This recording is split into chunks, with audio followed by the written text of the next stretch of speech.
Hey, wellness warriors. Do you ever find yourself having thoughts like, nothing ever works out for me, or nobody likes me, or I never win at anything? Or how about if your boss asks you at the beginning of the day if they could meet with you at the end of the day? Do you sort of panic and think, oh my gosh, what did I do wrong? She must not like my work. I'm probably going to get fired. Ever have thoughts like that? My guess is you do. That's why you're here. Hi, my name's Laura Albers. I am the Clear Your Plate coach. I'm a mental health therapist, a master certified wellness coach with the International Association of Wellness Professionals, and owner of Albers Mind and Body Wellness. And in today's video, we're going to be talking about negative thought patterns. So, negative thoughts, another word for negative thought patterns is called cognitive distortions. So, what I'm going to be sharing with you is 3 common types of cognitive distortions. We're going to talk very quickly about what they are, and give you some examples, and then I'm also going to share with you 5 steps to overcome this type of negative thought pattern or this type of negative thinking. Because what happens when you have these types of cognitive distortions is it leads to things like guilt and anxiety and disappointment and frustration. And it can even lead to, panic attacks and even depression. So essentially, it's not a really helpful thing for us, yet it's something that we engage in all the time. So it's really important to know what these look like so you can begin to identify them for yourself. All right, so cognitive distortions. While there's many types of cognitive distortions, I'm going to be focusing on 3 of them today, as I said, kind of the most common ones that I see. But just know that you can Google or do a YouTube search of many other cognitive distortions. But regardless of which ones you're talking about, they share 3 common sort of traits or characteristics. Number 1 is a cognitive distortion is a type of thinking or a way or a pattern of thinking. Number 2 is it causes us, it's like biased or it's inaccurate or unhelpful or negative. And then the third thing about cognitive distortions is that they cause us some type of like emotional distress or psychological upset or emotional harm. So essentially, it's a negative experience that we have. Okay, so that's kind of what characterizes all cognitive distortions.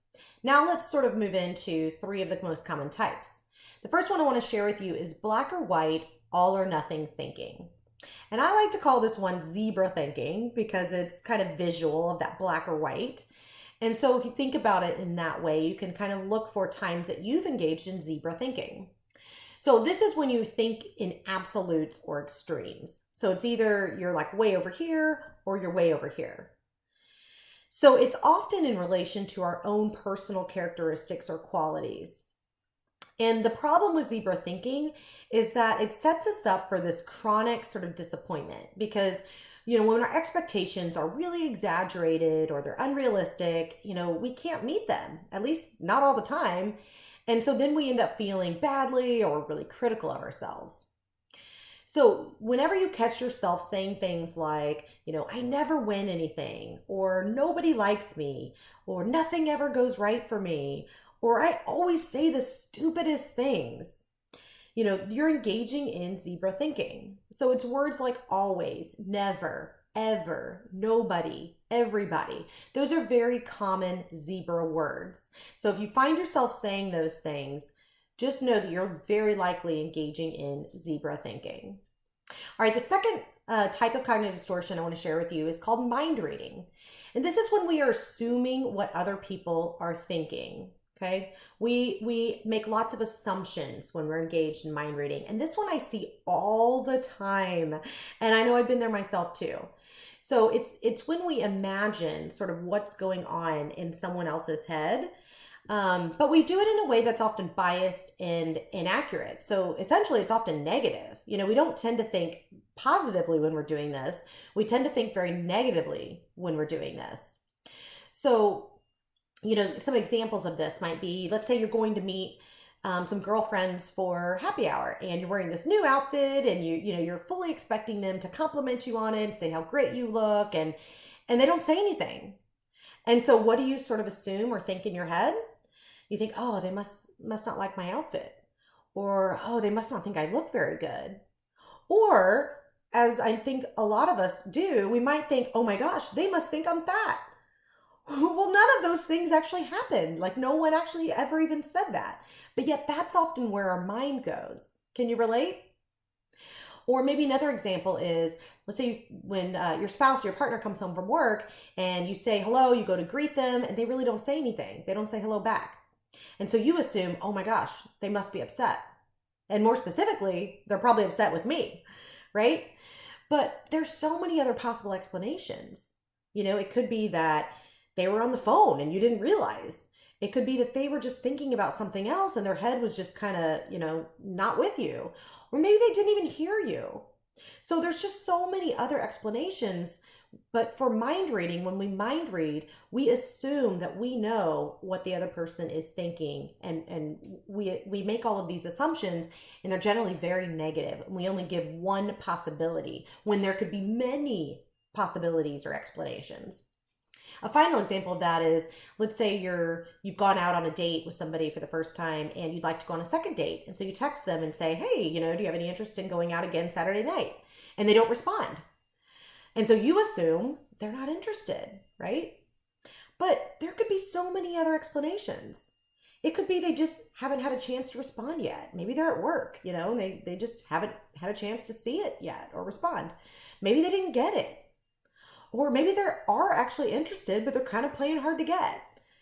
So there's so many other potential explanations, including the fact that they may not be interested. But the fact is that you don't know that. You assume that. And that's the fallacy or the fault with mind reading. Okay, and the third one that I want to share with you are should statements. And this one you're probably quite familiar with because we do this all the time. I know I've been guilty myself for sure. And this is definitely one I hear from my clients a lot. Okay, so should statements are things like, oh, I should really get to the gym today, or I shouldn't eat that piece of cake or that bag of potato chips, or I really should stop scrolling Facebook. I should get back to work. So there's tons of examples of this, and I guarantee you probably say these more times than you can count in a single day. And the thing about these should statements is that we feel like they work. Like we feel like they're there to motivate us and sort of keep us in line and kind of whip us back into shape, right? But do they actually work? No, they generally don't. They tend not to ever work.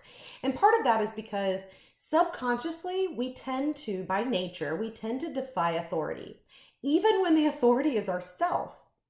So we tend to want to do the opposite of whatever it is that should or shouldn't statement is saying. So if it's like, yeah, I really shouldn't eat that bag of chips. Yeah, we might be saying that, but in our heads, whether we're aware of it or not, we're saying things like, yeah, but I deserve it. Or yeah, but I had a really rough day.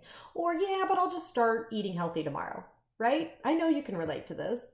So these should statements are things that we commonly say to motivate us, yet they really don't work and they're really unhelpful.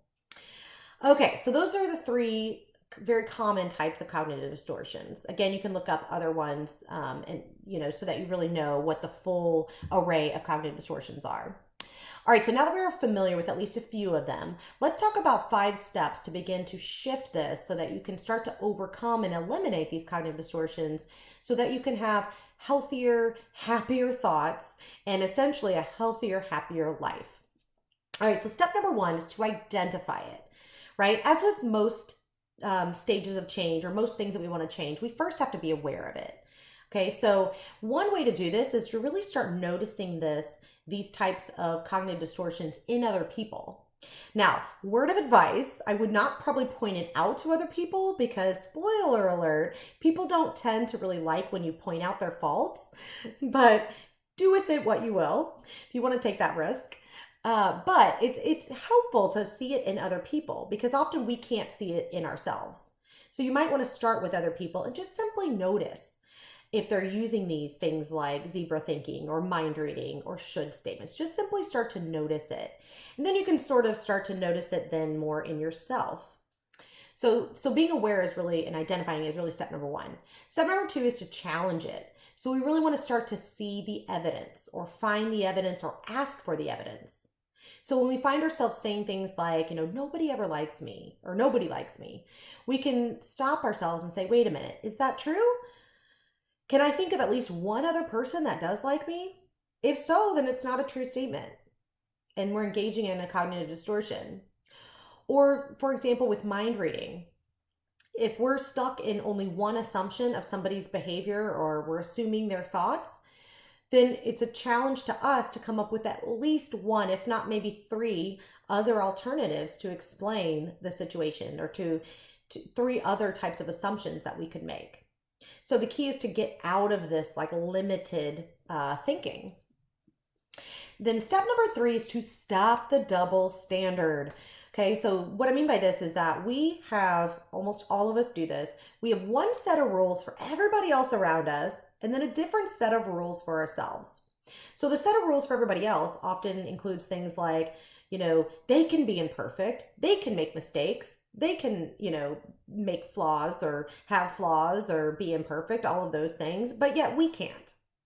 Or we'll be patient and flexible and forgiving of them, but yet we'll be harsh and critical with ourselves. So it's really about stopping that double standard and really having that compassion and that patience and that understanding of imperfection for all of us, including yourself. So that's number 3, is stopping the double standard. Number 4 is to aim for balance and look for the gray. So really getting out of those extremes, as is common with the zebra thinking, and really looking for that middle ground. Where can I find the gray? Where can I compromise? Where can I find the balance so that I'm not way over here or way over here? And then step number 5 is to do a check. So to kind of ask yourself, is this thought realistic, or is this thought reasonable? Or is this thought unreasonable? Another thing you can do is sort of ask, if a friend said this same thing, would I say, oh yeah, of course, or would I maybe question it or try to talk them out of that thought? And lastly, when you're doing a check, one thing that's really, really helpful and I would encourage you to do is to say the thought out loud. Because research actually even shows that when we say our thoughts out loud, that we actually have a different experience of them. And we're actually able to distance ourselves a little bit more from them. So we're able to detach a little bit more. And so we're not nearly as affected by them and as attached to them. And so we can more easily discard them or come up with more realistic, helpful thoughts. Okay, so those are the 5 steps to overcome it. Identify it, challenge it, stop the double standard, aim for the balance or aim for the gray, and do the check. All right, so I really hope those steps start to help you into being able to identify, your own cognitive distortions, so that you can start to eliminate them and really start to begin to create happier, healthier thoughts, which will lead to a happier and healthier life. So thank you so much for watching.